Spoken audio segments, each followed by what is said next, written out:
Só Vamos lá. ao vivo. Vamos no ar. E aí, galera? O- Beleza? Bom, eu vou conduzindo, tentando conduzir aqui esse Hangout, apresentando aqui para vocês, deixando também ele se apresentar para todo mundo, né? Que é o Rafael do Ideias Radicais, que foi o nosso convidado aqui do grupo libertário Erogênio Papo, que todo mundo gosta muito de ratear na internet, né? E descobrimos aí o canal do Rafael e descobrimos não, quem descobriu foi o Igor. Aí o Igor passou pra galera, né? Olha esse cara aqui, olha como é que ele fala de libertarianismo de uma forma diferente e tal. E todo mundo começou a virar fã dos vídeos do Rafael, né? Então, Rafael, prazer, muito obrigado por ter aceitado o convite. E a gente pode começar aqui perguntando como é que você começou essa ideia de criar o canal? E se você é da área, se não é, você tem ligação com algum grupo libertário? Boa noite. Boa noite. Então, a ideia começou, o canal na verdade já tem um ano de idade, assim. Começou, eu tenho uma coisa, assim, pessoal, que eu não consigo ficar quieto, assim, sabe? Revoltar naturalmente. Não sei se vocês notaram no vídeo, eu gosto de falar. E eu sou libertário, sou anarcocapitalista, e eu resolvi, alguém precisa falar disso, né? Isso precisa falar, isso precisa ser discutido, isso precisa ser colocado no YouTube, na mídia, de uma maneira boa para o público geral. Porque o que existia existia uma discussão de nível técnico muito bom, acadêmico muito bom, e você tinha personalidades, assim como, por exemplo, o Daniel Fraga ou o Cobos, que chamavam atenção.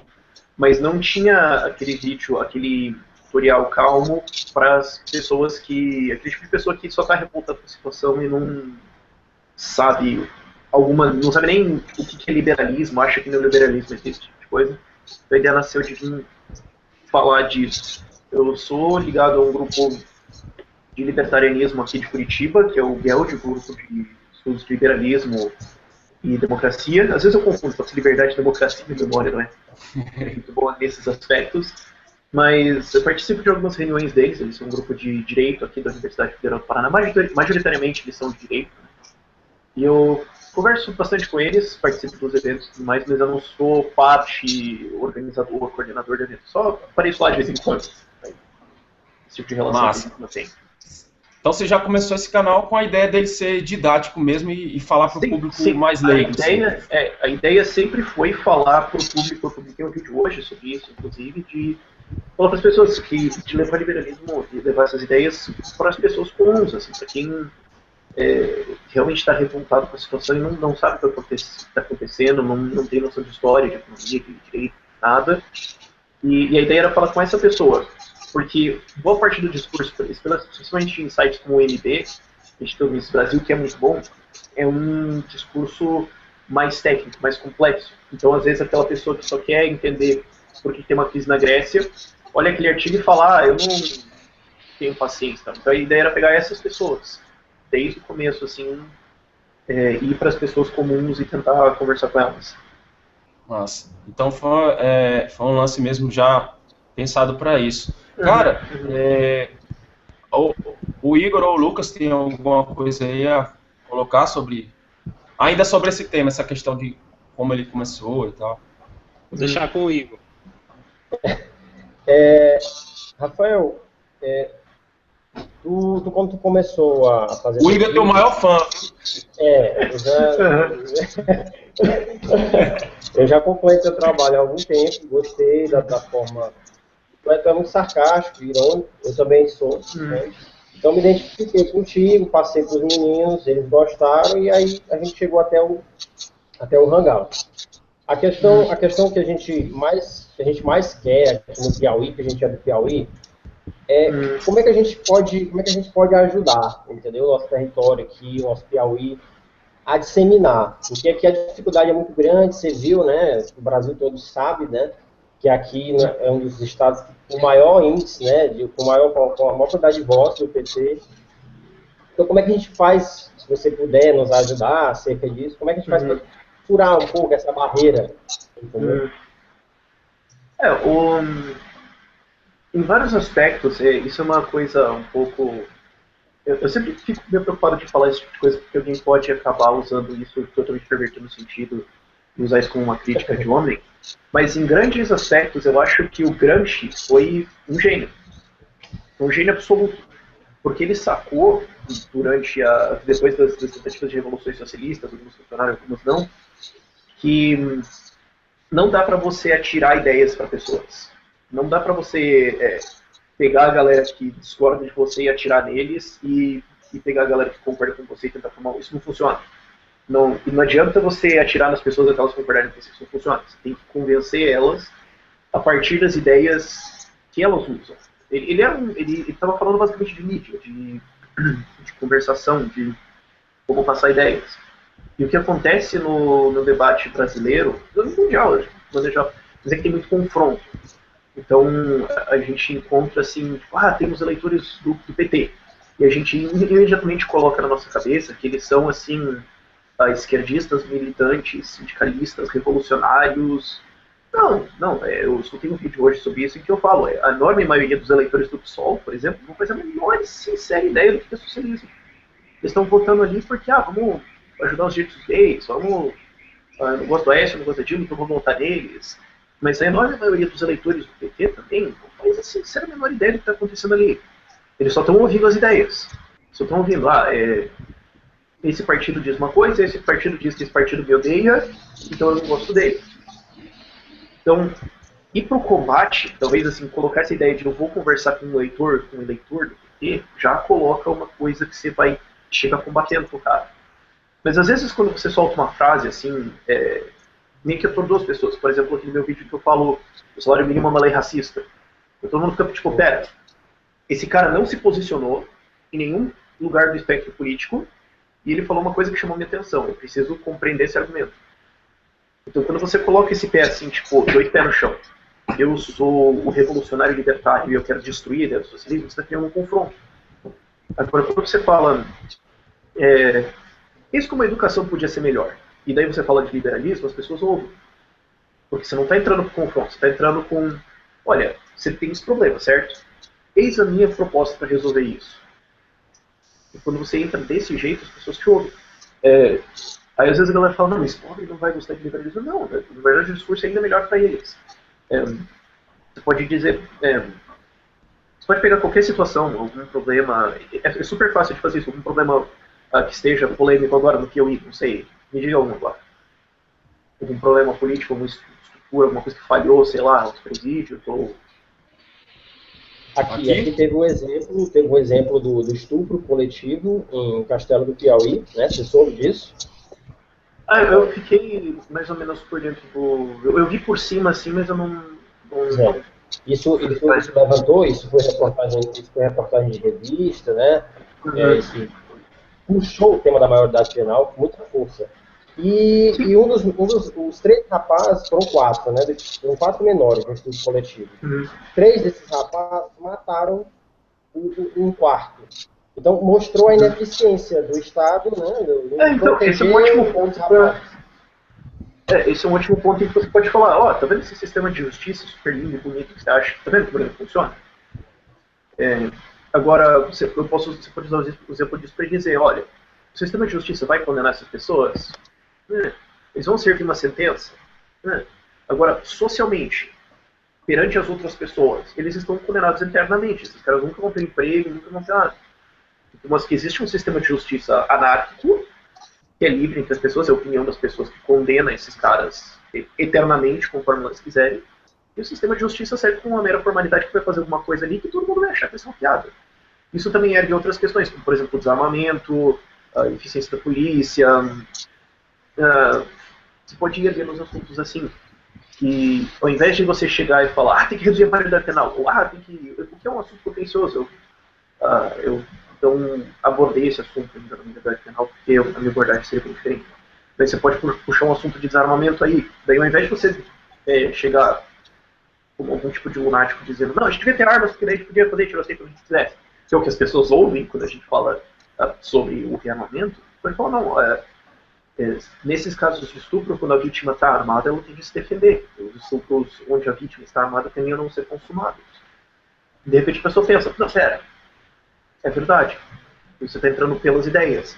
É por isso que eu foco, por isso que eu fiz no canal Ideias Radicais, eu não quis colocar libertarianismo, eu não quis colocar um título, um rótulo, porque as pessoas pensam muito em rótulos. Então você pode olhar, tipo, o cara é liberal, ok, já não gosto.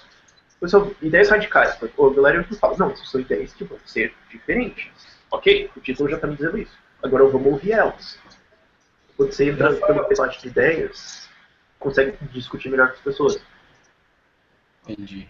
Rafael, como é que você resolve esse conflito aí? Porque, na verdade, o libertarianismo ele tem um quê de radical mesmo, tanto que você deu o nome do seu canal, né, de Ideias Radicais, mas, ao mesmo tempo, pelo que você está falando, você é meio contra o confronto, né, meio... Sua abordagem é mais tranquila, é mais de convencimento e... Sim. Não é? Quer ver? Mas, ao mesmo tempo, tem o radicalismo das ideias, né? Como é que você combina? Sim. Isso é uma coisa que eu peguei. A ideia veio, na verdade, originalmente do Danilo Gentili. Eu vi um post dele que ele falava que a gente tem que ir para a galera do meio, que está perdida. Não ficar tentando debater com o PSOL ou perder tempo. E se você for ver, os dois maiores propagadores de ideias liberais na internet hoje são Danilo Gentili e o canal do Otário. Humor. Uhum. Você está dando risada, mas você está ouvindo também.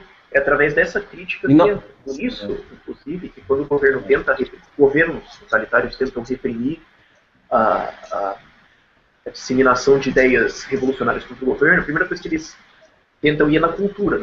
Isso não pode aparecer na cultura, não pode aparecer na música, não pode aparecer na comédia, não pode.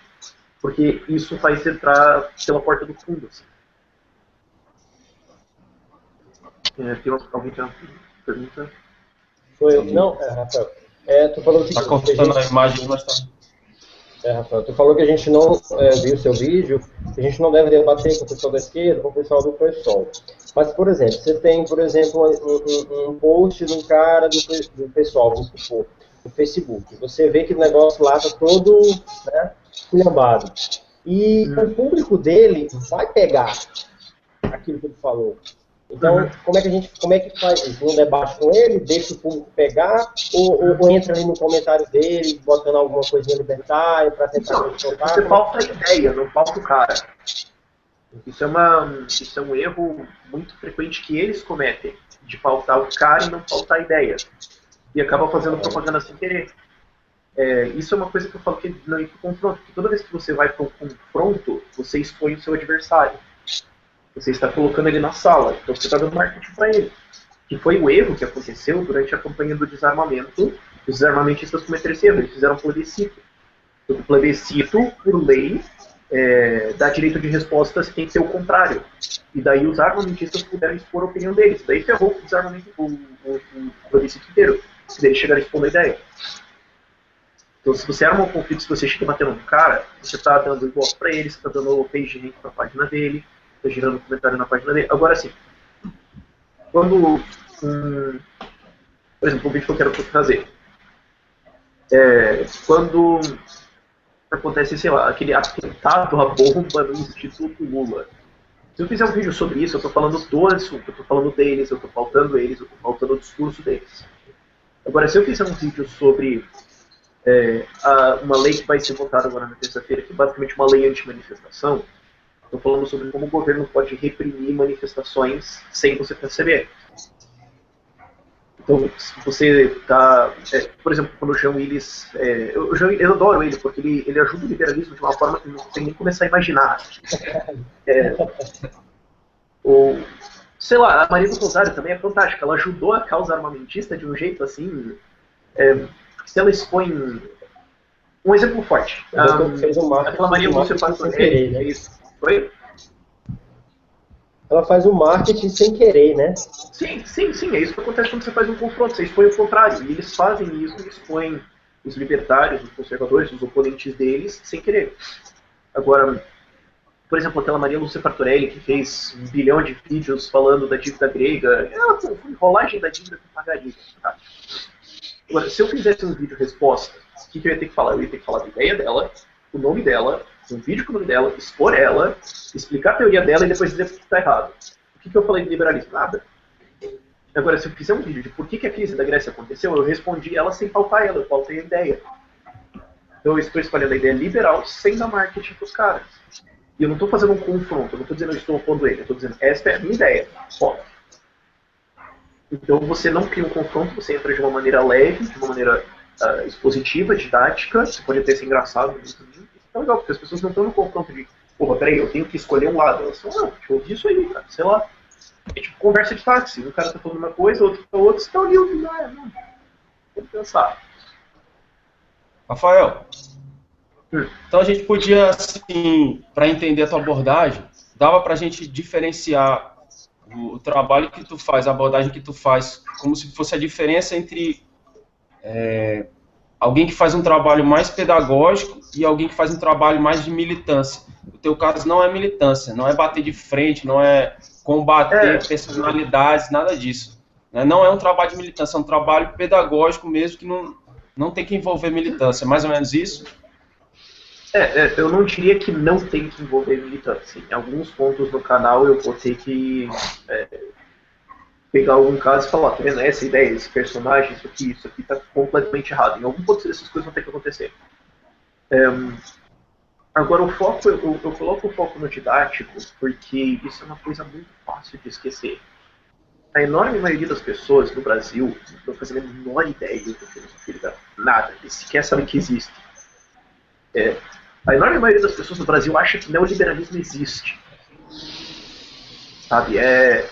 Então, quando você foca muito no combate, você não está falando nada de liberalismo. Você não está expondo a ideia. Eu foco no didático porque a gente não conhece liberalismo. O Brasil não conhece. Não existe partido liberal. Só agora, nesses últimos 2 anos, você tem alguns políticos começando a falar algumas coisas assim. Por exemplo, teve o PSC na eleição passada, que até onde a impressão me deu foi que eles resolveram... bom, tem alguma ideia que ninguém defende aí? Liberalismo, é isso. Vai lá, puxa a voto. Tive a mesma impressão. Vamos falar que tem que privatizar a Petrobras, isso aí. Me parece que eles fizeram isso, assim, porque eles eram incapazes de explicar qualquer coisa. Sem convicção nenhuma, né? Parecia uma coisa assim oportunista mesmo, ou mal estudada, não planejaram. Agora, eu gosto de tendências, coisa minha. Mas eu foco em ensinar, porque as pessoas não sabem as ideias liberais, elas não sabem que os países mais ricos do mundo também são os mais economicamente livres. As pessoas acham que, sei lá, a Escandinávia é um exemplo do socialismo, quando não, ela é um exemplo do livre mercado. Elas acham que os Estados Unidos é um país rico, mas daí quando você fala, não, mas você tem Austrália, Estônia, Nova Zelândia, Singapura, que são exemplos de livre mercado, que estão ficando muito mais ricos que os Estados Unidos, que estacionou faz 30 anos. E elas não sabem disso. Então, essas ideias precisam aparecer. E o que eu tento fazer é plugar isso. Vamos pegar alguma coisa contemporânea e colocar essa ideia. As pessoas não sabem, por exemplo, às vezes falam, não, mas como é que o capitalismo ia proteger o meio ambiente? Mano, o Boticário hoje tem uma puta reserva de Mata Atlântica deles, eles protegem. Por quê? Porque daí eles falam no marketing, compre Boticário, a gente protege o meio ambiente. As pessoas não sabem disso. E daí quando você chega e fala, não, é verdade, pô, pensando bem, e você vai construindo os primeiros bloquinhos de uma ideia de cultura liberal, que não existe no Brasil. A gente não conhece essa ideia de maneira geral. A gente pensa, eu tenho os governos, né? A gente tem, toda vez que tem um problema é o governo. Você fala, não, peraí, ideia radical.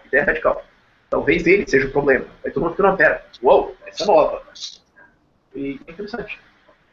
Rafael, já que tu tocou nesse assunto, realmente a gente começou aqui meio que conversa, né, de comadre, que todo mundo aqui já tem uma certa vivência de libertarianismo, né? Mas realmente aqui no estado onde a gente está, é como você estava falando, assim, é como se a gente estivesse falando de disco voador, né? A gente está falando de o senso comum socialista que está em todo lugar hoje no Brasil, né? Eu penso nisso. Aí no caso, para esse pessoal que está ouvindo a gente aqui, você poderia resumir para esse pessoal que está assistindo esse vídeo por curiosidade, o que seria, um resumo do que seria a ideia do libertarianismo e qual a importância dele no contexto atual? Depois eu passo aí para os amigos fazerem as perguntas também. Esse é o tipo de resposta que diferentes libertários responderiam começando por diferentes pontos. Eu defendo o libertarianismo, o anarcocapitalismo, porque eu vejo ele como a única posição moral. É a única posição logicamente, racionalmente defensável. Todas as outras são... a gente faz assim, mas eu venho muito do objetivismo de que violência é imoral. A ideia de atacar alguém é imoral. Então a liberdade seria a única posição moral. Porque o que eu... Vem de ética isso. É importante ter a filosofia. A ética, o que você tem que fazer na sua vida, o que é a realidade, seria metafísica.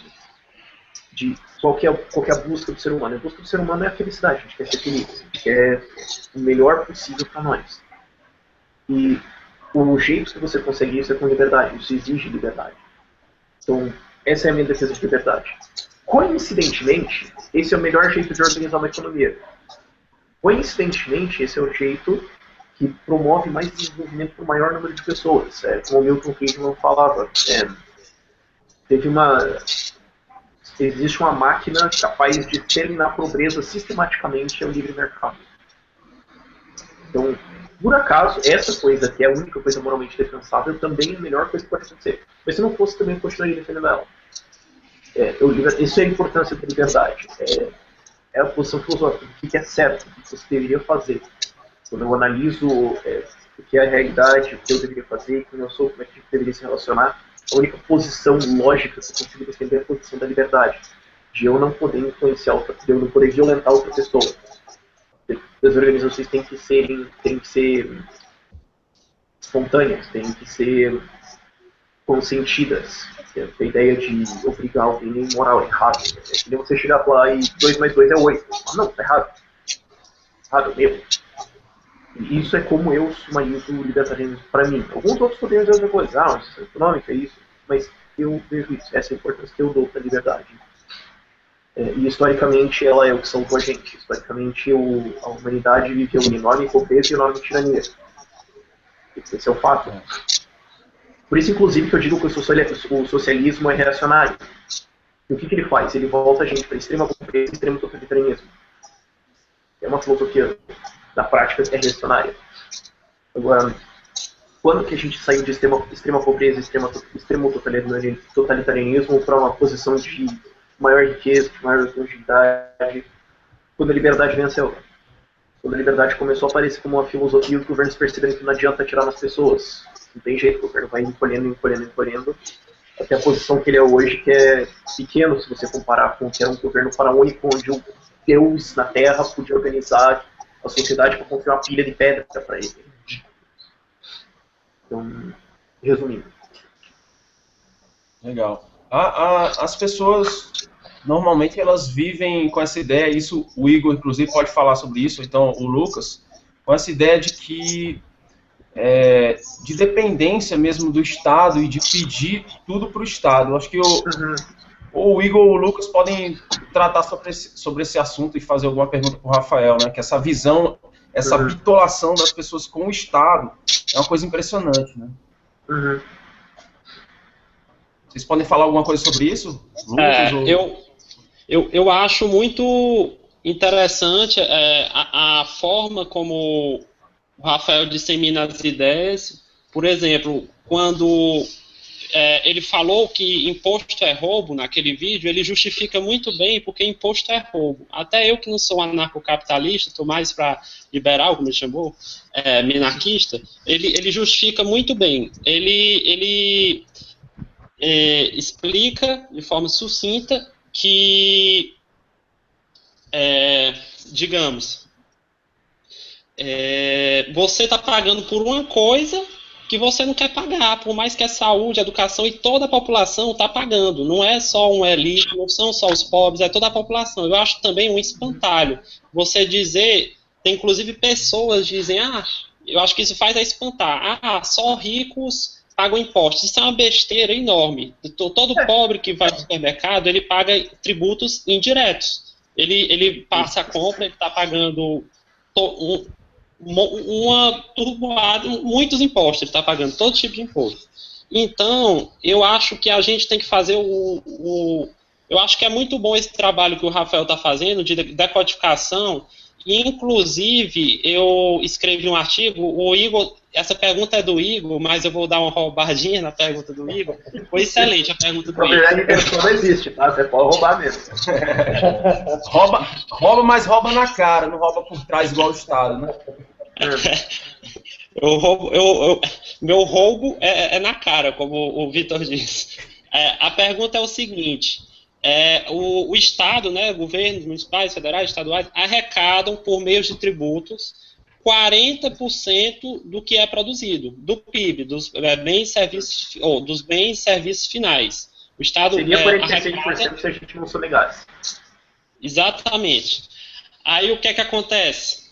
Essa quantidade enorme de impostos, e ele fala, não, nós vamos lhe dar uma educação de qualidade, nós vamos lhe dar um sistema público de ensino de qualidade, que é a educação, nós vamos lhe dar uma saúde de qualidade, nós vamos lhe dar segurança, lazer, cultura, inclusive concursos públicos, que aí eles falam concursos públicos e acabam aí que eles atraem todo mundo, é quando eles falam concursos públicos. E eu acho que a gente não tem que bater, é um erro, ainda bem que os liberais não batem nessa tecla, os libertários, a maioria, tem alguns acolá, mas a maioria não bate nisso, nem os liberais, sempre tem um perdido que bate, mas a maioria não bate, que é na questão dos concursados, porque não é bater nos concursados, é bater na ideia de que eles atraem os concursados. Inclusive, temos que optar por pessoas que defendem a liberdade, que gostam de liberdade, nas repartições a liberticidas. Nós temos que deixar isso bem claro, porque é complicado ofertar um serviço ou um bem e acaba sendo até a solução mais vantajosa nós virarmos concursados, ou então concurseiros, estudar para virar concursado. Por conta dessa dificuldade de ofertar um bem ou serviço no país. E eu gostaria de perguntar para o Rafael, pegando um pouco a pergunta do Igor, essa pergunta não é minha, é do Igor, sobre o que é que você acha em relação aos concursados. Eu posso acrescer a pergunta um pouco mais? Porque era minha, então era mais abençoada. Sim, fica até melhor. Assim, Rafael, eu queria saber a sua posição, a gente já teve uma discussão no grupo acerca disso, eu queria a sua posição acerca, assim, do cara que é libertário, do cara que é anarcocapitalista e é funcionário público.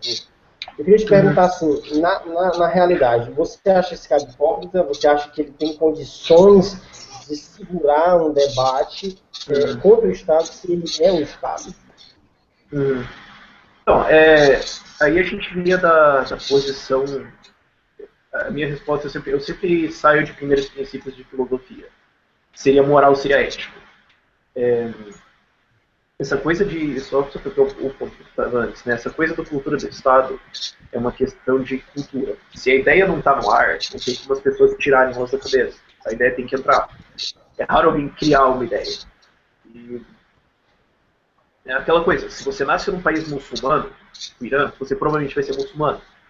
Não é porque você deduziu que... Não, é porque a cultura te disse isso. Se você nasce num país machista, onde a mulher é um objeto e o homem espancar a mulher é uma coisa natural, normal, faz parte da sociedade, você vai acabar provavelmente achando que isso é normal. Não quer dizer que é. E o Brasil não tem a cultura de liberalismo, não é uma coisa que está no ar. Então não surpreende que as pessoas reverenciem o Estado e peçam tudo dele. É por isso que o meu canal existe, para jogar essa ideia no ar. Começar a fazer isso, né? Ajudar a começar a fazer isso. Eu estou fazendo isso mas não, como eu disse, não é uma surpresa que as pessoas renegam o Estado, isso é presumido, porque é o normal, é o comum que existe no Brasil. Agora, sobre os concursados, se é ético ou não, eu sempre volto para o objetivismo, que é a filosofia que eu me baso. E o que o objetivismo diz é que você tem que ser egoísta, você tem que fazer o que é melhor para você. Você tem que se preocupar em você e não ser agressivo com outras pessoas. Desde que você não vai violente, ataque outras pessoas, você tem que buscar o seu melhor em próprias vidas das pessoas. É moral você ser um concursado? A pergunta, na verdade, é moral você receber coisas do Estado.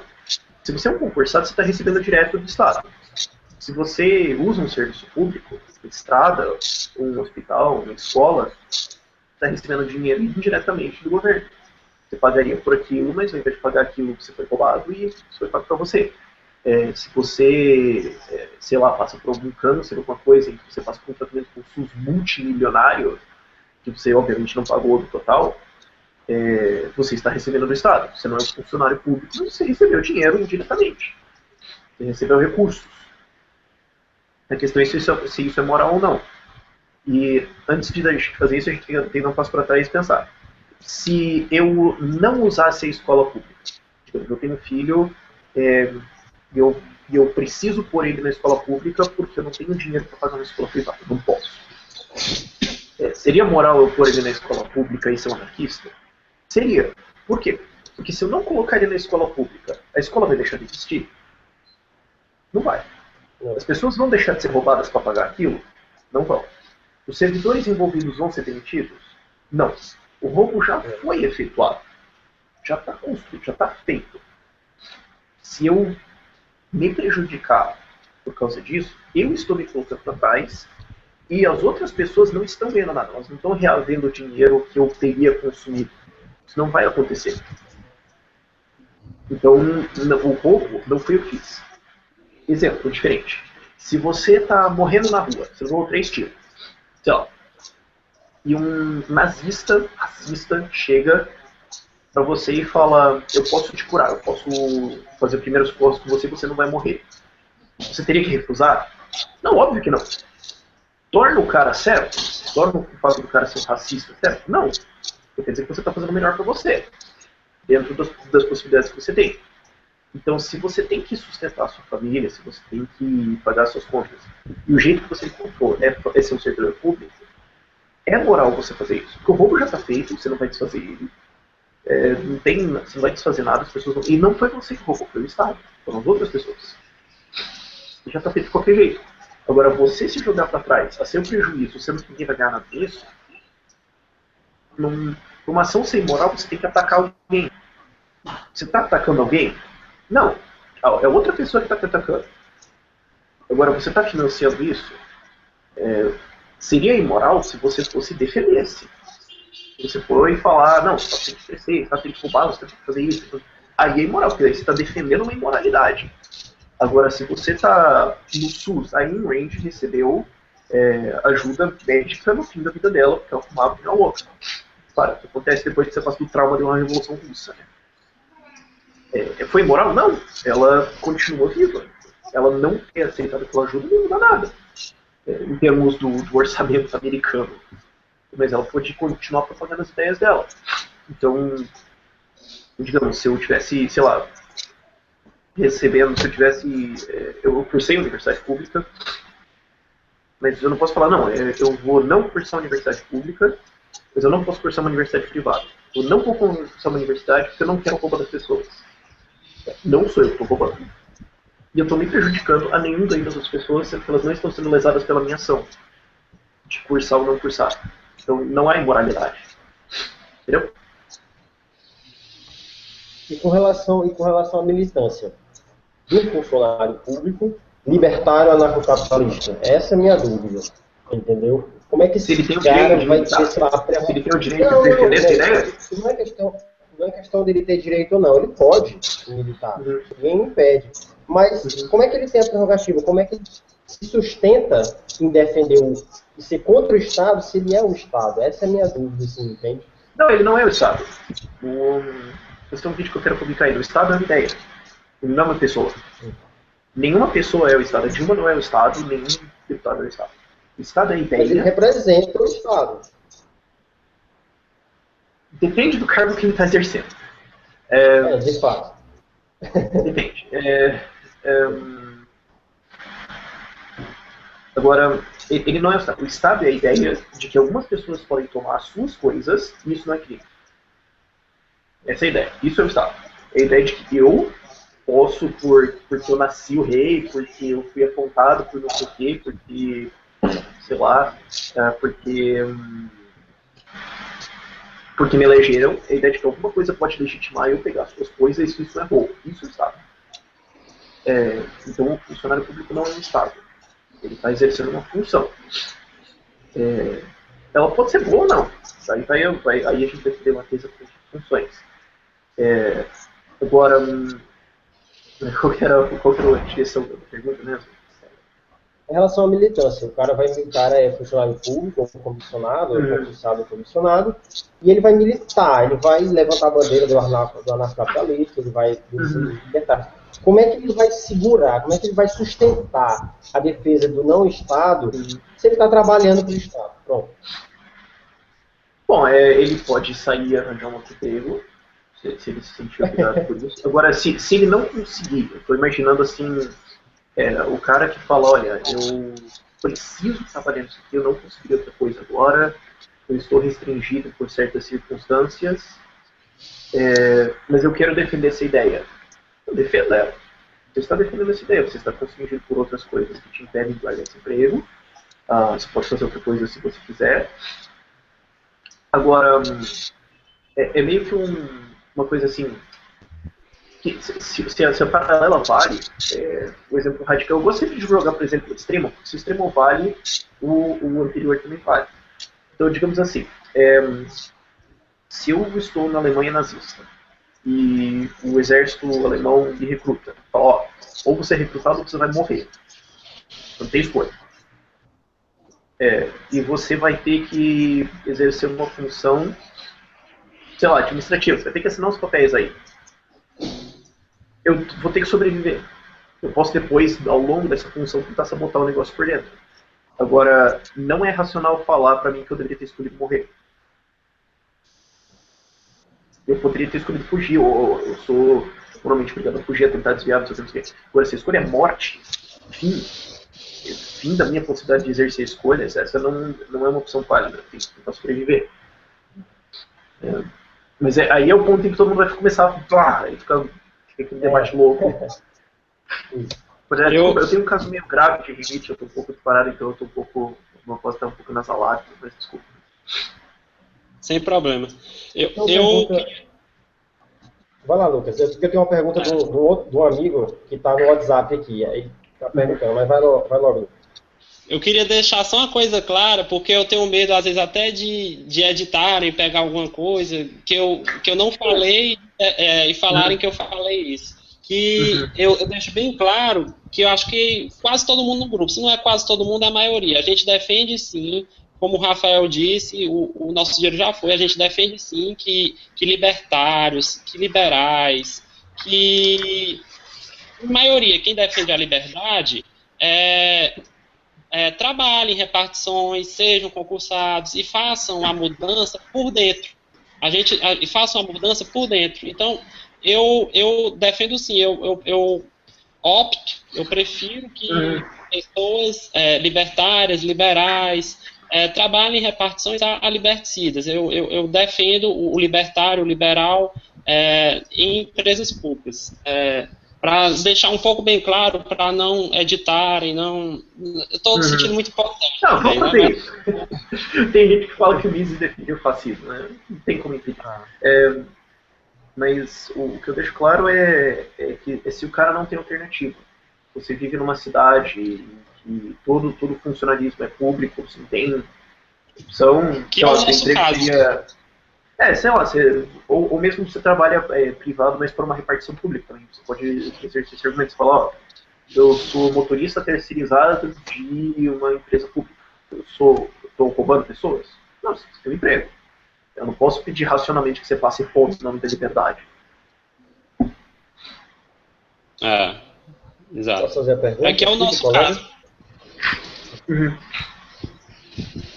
Pessoal, vocês estão me ouvindo? Sim.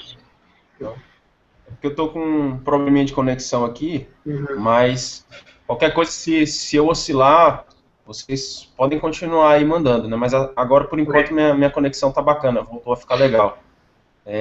Bom, continuando aqui,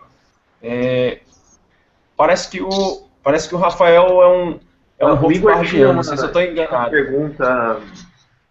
O Igor tinha uma pergunta, só desculpa, eu sei que você é o mediador, mas ele tinha uma pergunta que eu queria fazer. Beleza. Então manda bala aí.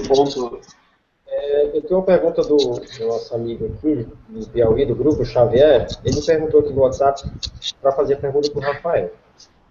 Ele fala o seguinte, ele está falando de você, Rafael. Ele diz que tem que pautar a ideia e chamar a atenção pelas nossas propostas para resolver os problemas. Contudo, mesmo isso recebe objeção por ser um pouco usual ou considerado fantasioso. Como superar essa barreira? Foca no que não é fantasioso. Eventualmente a gente tem que falar disso, né? Eu publiquei um vídeo sobre anarcocapitalismo e justiça que todo mundo achou um pouco meio... Tudo bem, faz parte. Agora, quando você está indo para uma discussão e você quer espalhar a ideia, você começa pelas ideias mais básicas que serem aceitas. Vamos começar a conversa aqui, né? Do mesmo jeito que você pensa que se você fosse conhecer uma pessoa, né? Você vai conhecer uma mulher, você não chega tipo, ó, cremosa, vamos, sabe? Não, você começa conversando que nem gente normal. Depois você revela que sou idiota. Mas você começa pelos pontos mais simples. Por isso que a aproximação assim, do Paulo Cogos de sair berrando, né, tende a não funcionar muito bem. Não conheço ele, não sei nada, talvez seja só uma zoeira, muito elaborada, não sei. Mas comece pelos pontos mais populares, pelos pontos que as pessoas se importam. Tipo, como é que a gente poderia resolver isso? No sentido já um pouco do que eu queria perguntar, eu sou Rothbardiano no sentido que o Roth, em vários sentidos. E o Rothbard falava uma coisa, eu aceito qualquer meio, qualquer método, qualquer coisa que avance a causa da liberdade, contanto que ela seja moral. Então, eu quero abolir o imposto, o IPTU. Eu quero abolir, digamos. Eu gostaria que ele fosse abolido, eu gostaria. E alguém fala, não, vamos cortar pela metade, mas essa lei passa se você aceitar. Eu aceito. Vai na direção que eu quero. É o objetivo final que eu quero? Não, mas vai na direção que eu quero. E eu quero ir na direção. Então você começar a ir na direção já é uma coisa boa. Só porque todo mundo não concorda com o seu plano final, não quer dizer que a direção é uma boa ainda. O Milton Friedman falava isso. Eu aceito qualquer corte de impostos a qualquer momento, por qualquer causa, por qualquer pessoa, por qualquer grupo, a qualquer hora. Eu aceito. Eu corto de imposto legal. Foda-se. E eu tenho essa posição bastante, assim, nesses aspectos.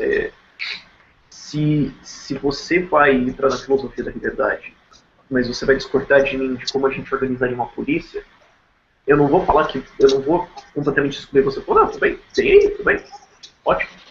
Você discorda de alguns pontos extremos, mas eu não vou começar falando por eles. Eu vou começar falando por...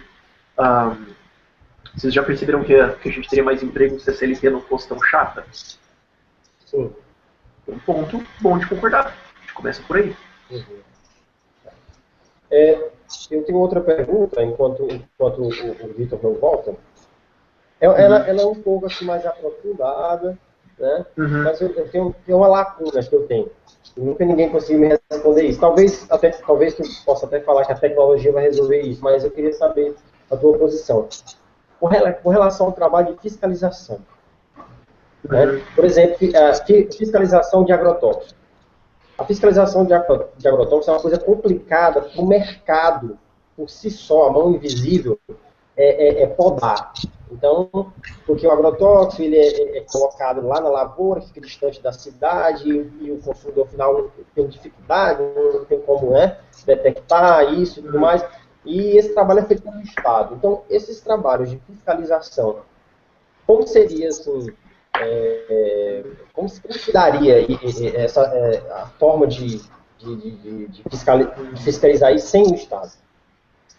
Você tem alguma ideia? Sim, algo que possa ter?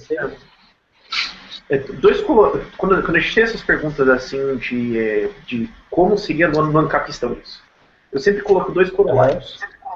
O primeiro é que, mesmo que eu não responda a sua ideia precisamente do jeito que te agrada, super legal, não quer dizer que o Estado deveria existir. Só quer dizer que eu não consegui responder a tua pergunta. E segunda coisa, é que de maneira geral, como seria no anarquismo, é limitado por o quão criativo você é como empreendedor. Porque tudo que você tem que pensar é, como é que eu poderia ganhar dinheiro fiscalizando agrotóxicos? Só isso, se você consegue pensar numa empresa com isso, você já conseguiu pensar como seria. E não teria uma resposta. A gente teria várias respostas diferentes, algumas melhores e algumas piores. e elas poderiam ser selecionadas pelo mercado ao longo do tempo. Esses dois corolários colocados, sabe o ISO 9001?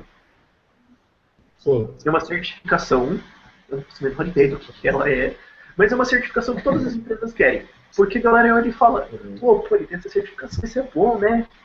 Então tudo que você precisa fazer é criar uma empresa que verifica lavouras de sei lá que tipo de coisa.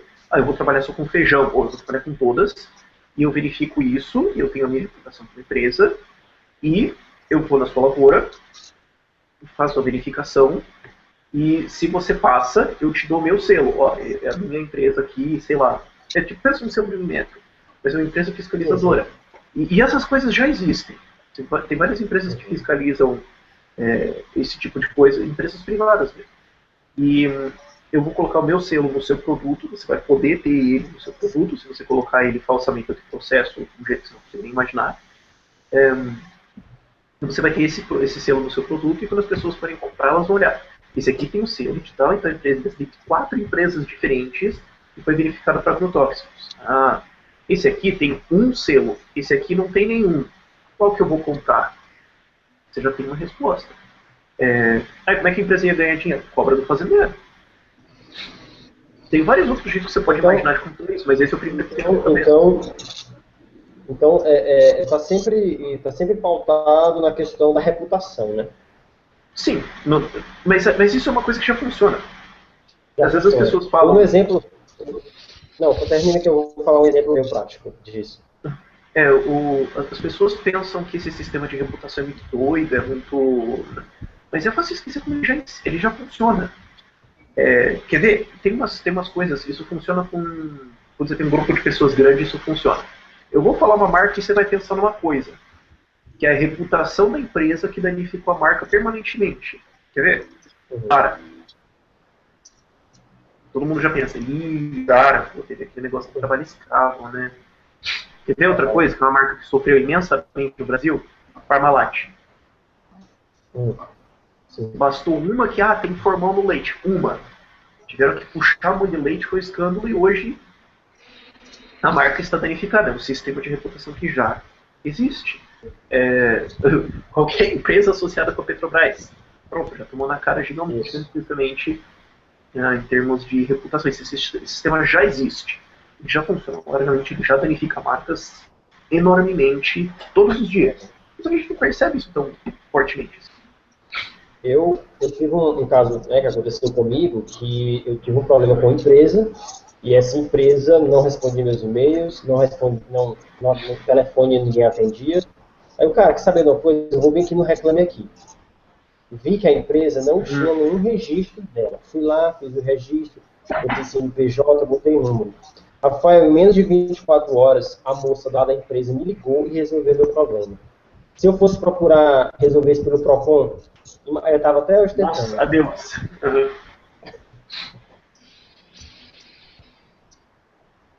Eu acho que esse sistema de reputação é o futuro, cara. Sim, ficamos sem mediador. Então eu vou passar para a próxima pergunta.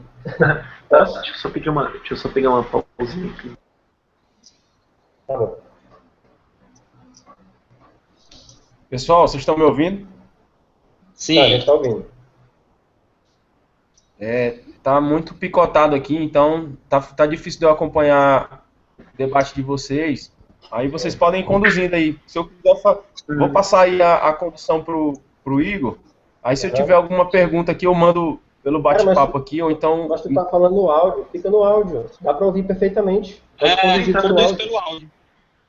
Porque assim, dá para vocês ouvirem, mas eu posso interromper num momento que não é o certo, porque eu não tô ouvindo vocês direito, entendeu? Ficar picotando. Sem problema. Mas eu vou passar para a próxima. Aí deixa o... Pronto, vou passar pro Igor aí a condução do... Mas eu tô online, eu tô tentando ouvir vocês. Tá certo. Ok. Rafael, tem um vídeo seu recente, que você falou, deu um exemplo de que o filho é a extensão do pai, né? De que ele seria a propriedade... Você lembra disso, não lembra que você falou? Sim, lembro. Sim. Esses são os pontos que então, eu penso, nossa, vai dar uma zona nos comentários isso. Pois é, eu peguei porque eu queria aprofundar um pouquinho mais. Certo. Então, eu quero saber até que ponto, na visão libertária e anarcocapitalista, a criança tem autonomia em relação em relação a ser propriedade do pai. A gente tem o exemplo do MC Melody, né, aqueles funkeiros mirins, que você via que a garotinha, inclusive no programa do Pânico, um dos repórteres lá perguntou para ela: por que você não faz música, não canta música para criança? Ela: não quero música para criança. Eu gosto de cantar música do recalque e tal. Então você vê que aquela criança, por mais que tenha 8 anos, ela tem uma pequena autonomia ali. Então, na tua colocação de que a criança ela é propriedade de quem fez, né, do pai e da mãe. Então, até que ponto a liberdade, a propriedade dela, ela ser propriedade do pai, não pode se chocar com a liberdade dela? Como é que fica isso? Eu queria aprofundar um pouco mais. Primeiro, voltando para a resposta que eu já tinha dado em relação à tua pergunta. A gente já tem um sistema de votação operando que já está resolvendo esse caso. Algumas pessoas acham que tudo bem, algumas pessoas acham que não, e elas já realizaram o julgamento dela e elas já condenaram ou não. Algumas pessoas acham assim, que pode. Esquece legislação. Não pode. Estou esquecendo a legislação. Legislação. Algumas pessoas acham isso reprovável e elas não vão consumir esse produto. Outras pessoas acham que tudo bem e estão consumindo esse produto. E outras pessoas também não fazem a menor ideia e estão seguindo a vida delas como nada tivesse acontecido. Teve um certo burburinho nos comentários desse vídeo em relação a isso.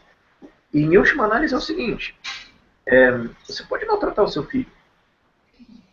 Hoje existe lei, Estado e justiça e tudo mais. E não adianta. Crianças são maltratadas, são abusadas, são violentadas. Todos os dias e não dá nada. Quem condena é a sociedade. Quem condena é o vizinho que sabe, porque ouve. E espalha para as outras pessoas. Quem condena é a tua vizinhança. Quem condena é o grupo. Quem condena não é o grupo, né? Falando formalmente, quem condena são os outros indivíduos. Por mais que o cara jamais, sei lá, alguém que bate no filho todo dia, né, jamais seja acionado pela justiça e seja preso, os vizinhos estão ouvindo, todo mundo sabe. Essas pessoas vão tratar essa pessoa diferentemente. E todo mundo conhece um exemplo disso. Todo mundo conhece um exemplo de algum conhecido, um parente, alguma coisa que você trata o cara diferente, porque você sabe que ele é violento com alguma pessoa. A condenação já existe. O que eu digo do filho ser uma propriedade do pai é um argumento do autor. E você pode trazer em range aí dentro também, que é qualquer característica de humana, porque o que promove a sua habilidade de tomar decisões é a racionalidade. Então, uma criança de 3 anos tem capacidade de tomar decisões racionais baseadas na realidade? Não. Você é racional na medida em que você consegue tomar decisões que fazem sentido a partir da sua percepção da realidade. Se você não consegue entender a realidade, você não consegue tomar decisões que fazem sentido. Isso tem pessoas de 70 anos que não fazem, 40 anos que não conseguem fazer. Mas você não consegue exibir pensamento racional, que é o que te qualificaria como humano. De conseguir receber input, processar e jogar um output que faz sentido dentro daquele contexto. Se você não consegue fazer isso, você precisa ser protegido. Alguém precisa cuidar de você. Você é propriedade de alguém. Você não consegue se libertar, você não consegue exercer a sua liberdade. Isso vale, por exemplo, uma pessoa deficiente mental assim profunda. Ela é um ser humano, mas ela não tem como exercer a liberdade dela, não tem como responder racionalmente ao ambiente. Então, Sim. Eu vi um vídeo de um anarcocapitalista falando que pessoas com retardo mental, não sei se você viu, ele falou que essas pessoas não têm direito a absolutamente nada. Tem direito a absolutamente nada. O que você acha sobre isso? Uma coisa importante de lembrar é que direito não existe. Direitos, você não pode dizer que eu tenho direitos a alguma coisa. A gente só tem aqueles 3, né? Mas o cara falou que eu tenho liberdade. Nem os 3 atrás. Direito nem o quê? Não, a gente conhece os 3, né? Que é liberdade, propriedade e a vida. Sim. Não, mas isso ele não falou são direitos, isso são fatos. Isso é uma discussão ainda que eu quero colocar. Isso não são direitos, são fatos. O seu direito de propriedade é o fato de que você existe. Isso não é um direito, isso não é dado. Isso é um fato. Seu direito de liberdade também não é um direito. Você é livre, você nasce livre, todo mundo é livre. Você pode ser restrito, mas você nasce livre, todo mundo é livre, isso é um fato. Liberdade, propriedade, qualquer outro que você lembra? Eu quero usar exatamente a palavra que você usou. A vida. Então, vida é outro fato, também está vivo. Se o governo promulgar que o direito à vida foi revogado, ninguém vai morrer instantaneamente. Todo mundo continua vivo, é um fato, ele não depende de aprovação. Então eu não coloco isso como direitos, eu evito essa palavra direito bastante. Agora, essa pessoa está viva, sim, está viva. O problema é definir tecnicamente vida, e eu considero que eu não quero entrar. Ela pode ter propriedade, ela exerce a propriedade, racionalmente ela não consegue fazer isso, não tem consciência suficiente para isso. Agora, ela é propriedade de outra pessoa, ela está sob cuidado de outra pessoa, que pode ou não abandonar ela. Mas hoje isso é proibido por lei, é proibido você abandonar alguém que é dependente de você. Existe essa lei, abandono dependente, você pode ir para cadeia por causa disso. Adianta? Não. Não serve para nada. Nossa, é trágico quantas pessoas abandonam idosos em asilos. Eu tenho avós que estão muito profundamente idosos, e nos asilos que eles estão, tem idosos abandonados. É um crime. Agora, acontece. Quem que condena? A justiça? A justiça, a lei funciona? Tem um certo... É moroso. Quem condena é a sociedade. Porque se eu souber que você abandonou um filho seu, que você teve um filho deficiente mental e você largou ele na rua, meu filho, eu nunca mais vou conversar com você na vida. E se alguém continua conversando com você, eu também não quero saber nada dele. Porque eu acabei de ter um julgamento moral muito forte sobre o que essa pessoa considera na realidade. Então é isso que protege em última análise. É a análise das outras pessoas. Se todo mundo achar reprovável moralmente você violentar seus filhos, bater neles, você ser abusivo com eles, você pode ser. Hoje você pode ser. A lei proíbe, mas daí você pode ser. Agora quem vai te condenar são as pessoas. Boa sorte vivendo em um grupo que te condena moralmente pelo que você faz. Boa sorte. Não vai durar muito. Que nem hoje já acontece. Vai lá, Vitor. Tu queria fazer uma pergunta? Vai lá. Não sei se ele tá com o som. Vitor? Vitor, tá aí?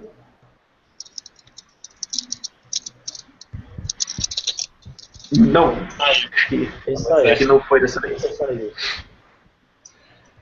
Então, Lucas, tem alguma coisa aí para acrescentar? Já está com 1 hora, eu já encerrei minhas perguntas. Opa, Vitor voltou. Quer fazer a pergunta, Vitor? Pode ser por texto, se o áudio estiver ruim. Deixa eu perguntar aqui para ele.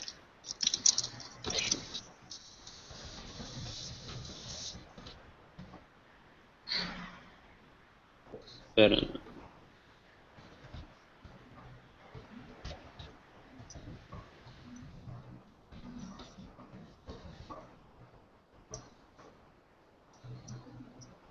Tá sério aí.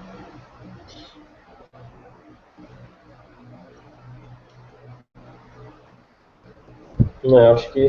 Não, acho que não foi dessa vez. Rafael? Oi. Rafael? Eu queria só para finalizar fazer uma pergunta para ti. Em relação ao Piauí, nosso estado é pobre, a gente tem sérios problemas, a iniciativa privada é bastante fraca. Como eu te disse, a nossa economia é baseada em maior parte no funcionalismo público. A gente tem essa dificuldade, nossa economia é fraca. É uma realidade, né? Pode parecer ruim, mas é a nossa realidade. Quais são as ideias, quais são... O que você, pelo que eu lhe disse, o que você acha que tem que ser feito na nossa parte? Divulgação de ideias, o que é que você acha que pode ser feito? A solução é a mesma de sempre. Vocês precisam de liberdade econômica. A pobreza não é um problema, a pobreza é um estado, é uma situação, ela é a coisa natural, ela não pode ser criada. A pobreza é o estado natural da humanidade. Então, se você quer resolver pobreza, qual que é a máquina que destrói pobreza sistematicamente? É a liberdade econômica. Vocês precisam disso. O problema é que o Brasil é muito centralizado em lei, é tudo federal. Vocês não podem abolir no Estado a CLT, vocês não podem no Estado abolir o ICMS, vocês não podem no Estado desregulamentar, não pode. É federal. Então, é um problema federal. Um problema federal, literalmente e figurativamente. A gente precisa de uma mudança federalista para isso, uma legislação federal que permita maior liberdade. Então, em última análise, vocês têm que ir lá e encher o saco em Brasília, encher o saco dos políticos. E isso é falando. Se nós estamos aqui falando de liberdade, se os políticos não estão ouvindo, eles estão falando de liberdade. O político, eu ouvi isso do presidente do Instituto Liberal do Nordeste, mas eu nem lembro de cabeça do nome dele. Rodrigo Saraiva Marinho. Isso! Rodrigo Saraiva Marinho. Ele falou, o político é um centroavante. E é um centroavante público. Ele pega a bola e joga pro gol. Se a bola que vem é liberalismo, ele vai jogar pro gol para ser eleito.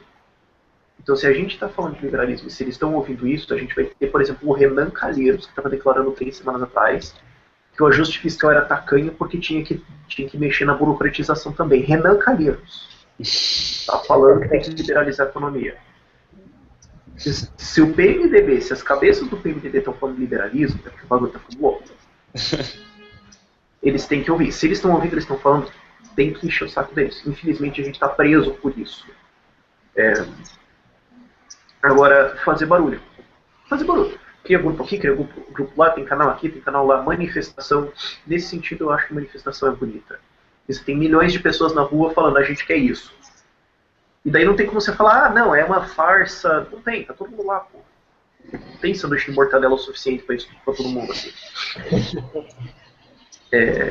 Aí a gente é coxinha, então a gente não ia gostar do sanduíche de mortadela, a gente ia pedir a coxinha gourmet, é mais caro ainda, não tá certo. Coxinha reacionário, né? E reacionário não tem nada a ver. Né? A gente quer mudar, não quer permanecer. Sim, eu tô só brincando, mas a gente tem que fazer barulho. Pro Brasil, pra frente, pro problema de pobreza se resolver, a gente precisa de liberdade econômica. Infelizmente, quem pode dar liberdade econômica pro país é a Câmara dos Deputados e o Senado. E a gente tem dois ainda, porque tem 2 lugares que dá pra falhar em um veto presidencial. Então, essas são as ferramentas que a gente tem para trabalhar, tem que trabalhar elas. Tem mídia, tem isso, tem Bitcoin, tem tudo mais, mas eventualmente você vai entrar na parte em que é crime. Eventualmente isso vai acontecer. Então, é uma batalha nacional, infelizmente. Esse é o problema. Você está lutando contra centenas de milhões de pessoas. Por isso que é muito mais fácil você ter liberalismo em países pequenos, como Estônia, Nova Zelândia, que tem poucos milhões de pessoas. É mais fácil você propagar uma ideia.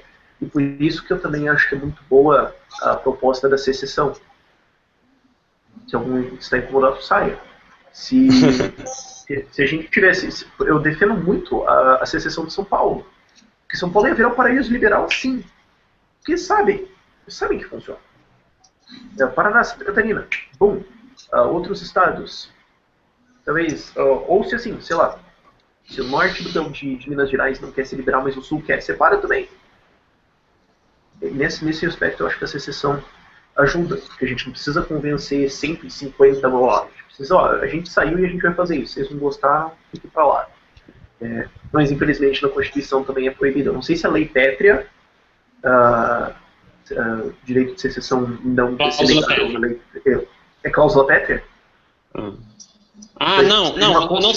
Eu não sei te dizer, é porque tu falou lei pétrea. Então, é isso que eu pensei agora, né? Se dá para passar uma emenda permitindo a secessão ou se a cláusula pétrea. Aí eu não sei, meu legalismo falhou.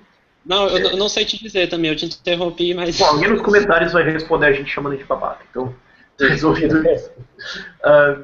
Mas é um caminho. Agora, infelizmente, o caminho agora é eleger deputado. É o que tem. Sim, eu acho que a gente tem que fazer meio que uma... No nosso caso é infiltração mesmo, naquilo que os esquerdistas gostam de chamar de setores estratégicos, né? A gente tem que fazer uma infiltração e é o jeito. É fazer bolo, é eleger. Se a gente tiver 3, 4 deputados no novo, já faz fazer um barulho grande. Se for uns 20, 30.